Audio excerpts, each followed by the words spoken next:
السلام عليكم، ازيكم عاملين ايه؟ رب تكونوا بخير. فيديو النهارده فيديو اعادة تدوير كرتونة عندنا. اي كرتونة عندك هتبتدي انك تعملي معايا نفس اللي هعمله، باذن الله تطلعي حاجة حلوة في الاخر. انا مش هطول عليكم واقول لكم كل اللي احتاجته. اول حاجة معايا كرتونة وقلم ومقص ومسدس شمع، وكمان اللزق اللي هو الاخير ده، عشان بس اعمل الكرتونة من بره زي غلاف كده عشان يديلها شكل جمالي مش اكتر. اول حاجة بقى حددت الحتة اللي انا عاوزاها وقصيتها، وهحتاج واحدة كمان زيها،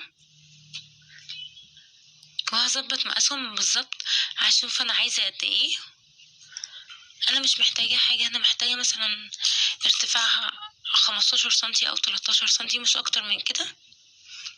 بس ظبطت المقاس اللي انا عايزاه وهبتدي ان انا اقص.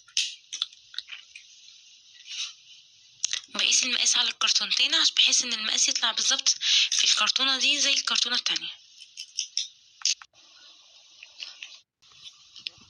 كده تمام، قصينا اول كرتونة وكمان التانية.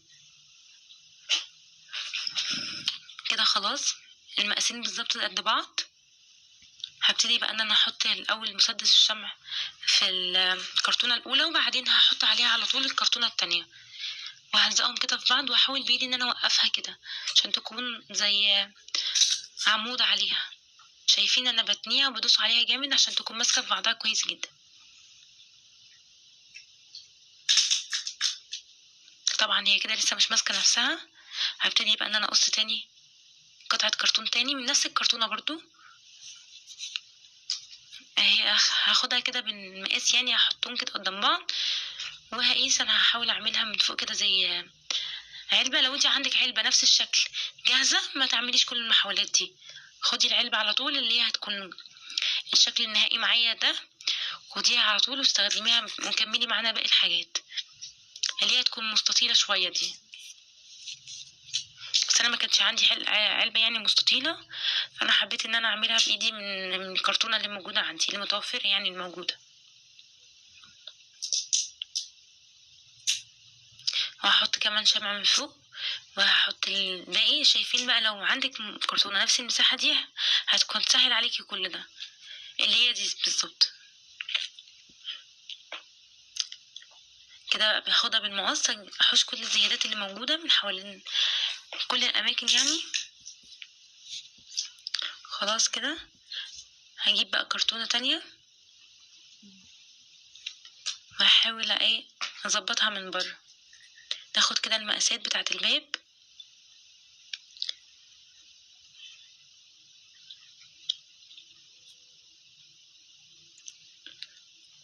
انا باخدها كده يعني بحط الحاجة عليها وباخد الاول المقاس.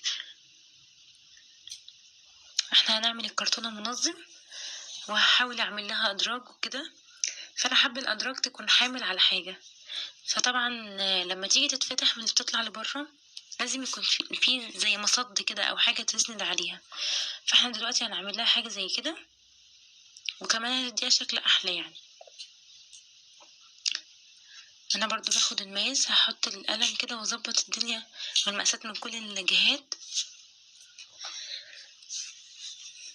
وبعدين هقسمها بقى بالمسطرة. هاخد سنتي واسيب 6 سنتي،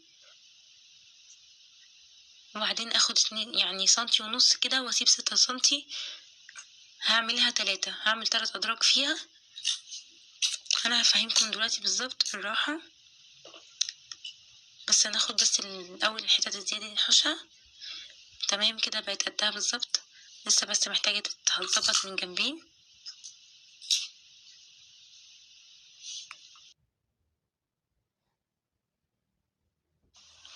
كل الحروف الزيادة والحاجات الزيادة هحوشها بالمقص عشان ان شاء الله لما اجي اغلفها ما تبقاش صعب عليا يعني في التغليف. دلوقتي بقى هبتدي ان انا اخططها بالمسطرة عشان اخد مقاساتي على حسب كل درج انا هعمله قد ايه. اول حاجة هاخد 6 سنتي، وبعدين هاخد 2 سنتي، وبعدين 6 سنتي. لا معلش يا جماعة، هاخد 6 سنتي و2 سنتي ونص، وبعدين 6 سنتي، وبعدين 2 سنتي ونص و6 سنتي، او يعني هعملها 3 ادراج. والفراغ اللي في النص طبعا هبقى حابة ان انا اشيله، فلو عندك قطر هيكون اسهل، بس انا حبيت اني اشتغل بالمقص يعني. فهفرغه كده من النص بالراحة وهيطلع معايا. طبعا عايزة اغلفها من جوه ويكون شكلها حلو، وانتي عندك ورق من اللي هو الملون او اي حاجة حطيه هيكون احسن طبعا، بس انا ما كانش متوفر عندي فقلت اشتغل باللي موجود. ده كان الورق عادي بتاع الكراسات، اي ورق عندك هتقدري انك بكل سهولة تحطي بريت او باي مادة لازقة يعني، وبعدين بكل سهولة تروحي حاطة ورق عشان يعني ما يكونش شكله كرتون قوي كده من جوه، لا يكون شكله فاتح شوية ويكون احسن. ده اللي احنا عملناه طبعا بعد ما فرغتها خلاص. ده هيكون مكان الادراج يعني. انا اول حاجة عملتها ان انا اخدت المقاس من جوه، ده مقاس الدرج بالظبط اهو شايفين. عملت قست من جوه المقاس، طبعا هيكون اضيق من الكرتونه، فحطيت كده الاول المقاس، قطعت عليه بالظبط 3 ورقات، وحطيت عليه المقاس الورقه اللي هو هيكون 6 سنتي من 4 جوانب، هتقفليه هيكون 6 سنتي. انا مقصدش بالظبط يعني، مش شرط كله يكون لازم يكون نفس 6 سنتي، لا اي حاجه. وشايفين ابتدت ملامح الدرج تبان معايا كده. خلاص قفلته من 4 جوانب، هعمله كده كدرج صغنن يعني، تنفع بقى معاكي في حاجات كتير جدا. شايفين ده يبقى الدرج الاولاني. طبعا اهي شايفين لما جيت حطيتها اهي، هبتدي ان انا اثبت البتاع اللي من فوق دي مؤقتا كده يعني، عشان احدد مكان الدرج التاني هيكون فين بالظبط، لان الدرج التاني مكانه هيكون ورا العلامه اللي هي 2 سنتي ونص يعني. شايفين 6 سنتي 2 سنتي ونص، هحط وراها البتاعتين اللي انا بعملهم دول عاملاهم ليه؟ عشان لما الدرج يتحط فوق شايفين هيكون زي مسند ليهم، عشان الدرج ما يقعش وينزل على الدرج اللي تحتيه. ده بيكون عبارة عن كم قطعة كرتون وملزقاهم بس في بعض كده بالشمع مش اكتر. كده خلاص انا حددت مكان الادراج. هبتدي بقى ان انا الزق الكفر اللي هو هيكون من بره، ده اللي هيسند عليه برضو الادراج. شايفين السواند اللي هي بتكون من ورا دي بتكون مستخبيه ورا اللي هي 2 سنتي ونص، عشان ما تكونش باينه يعني. خلاص كده انا لزقتها، هسيبها بس شويه هلزقها من الناحيه التانية كمان.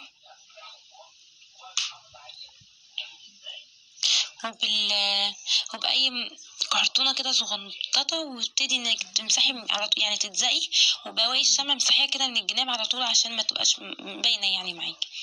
شايفين كده انا خلاص حطيت الادراج وخلاص كده خلصت. هبتدي بقى ان انا اغلفها. اي حاجة عندك ستيكر ينفع، ده الورق الستيكر اللي بنلزقه على البوتاجازات وبيتلزق في المطابخ. اي ورق ستيكر من اللي نازل اليومين دول جديد ينفع انك تستخدميه طبعا. انا ما لقيتش عندي دلوقتي غير ده، فهبتدي ان انا فتحته الاول من تحت، لزقت الحته دي، وهبتدي ان انا اسحب الورق اللي من ورا وبحاجه تانية والزق من قدام. طبعا ده عشان كان مركون عندي فهتلاقوه مكسر كده شويه، بس اهو قضى يعني لغرض وخلاص. شايفين باي حاجه تانية عندك وتكون حاده وابتدي انك تفردي.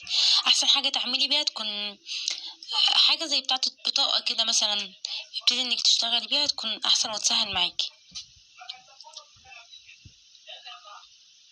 وحاولي ما تعمليش زيي وزقي بزاويه كده عشان تكون طالعه معاكي مستويه، ما يكونش فيها يعني اي كسرات او حاجه. والحته الباقيه اللي كانت لسه ما اتعملتش قصيت حته برضو على قدها وابتدي ان انا اغلفها. شايفين احسن حاجه للزق يعني انك تمشي كده بزاويه، ما تمشيش عادل علشان تطلع معاكي مظبوطه بالظبط. كده خلاص انا غلفتها. هبتدي كمان انا اغلف الادراج بنفس الطريقه. ولو حضرتك لسه مكمله الفيديو لحد دلوقتي اتمنى ان تكمليه للاخر، ومتنسيش بقى تدعميني بلايك وشير وكمان اشتراك في القناه، واهم حاجه اللايك طبعا، ده بعد اذنكم يعني. كده خلاص انا خلصتها من الاجناب كلها، وهبتدي بس انا اغلفها من قدام.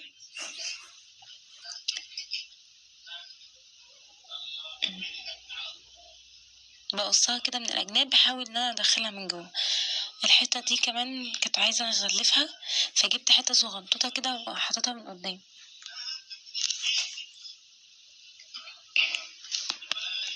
وبنفس الطريقه عملت التانية.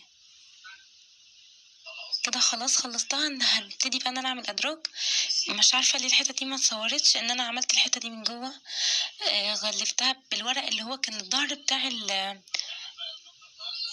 اللزق ده، يعني شايفين الورقة اللي هي في الظهر دي، انا خدتها استغلتها ان انا لزقتها في قلب الدرجة من جوه عشان يبقى لونه حلو كده. خلاص انا خلصتها، شكلها بقى حلو ما شاء الله.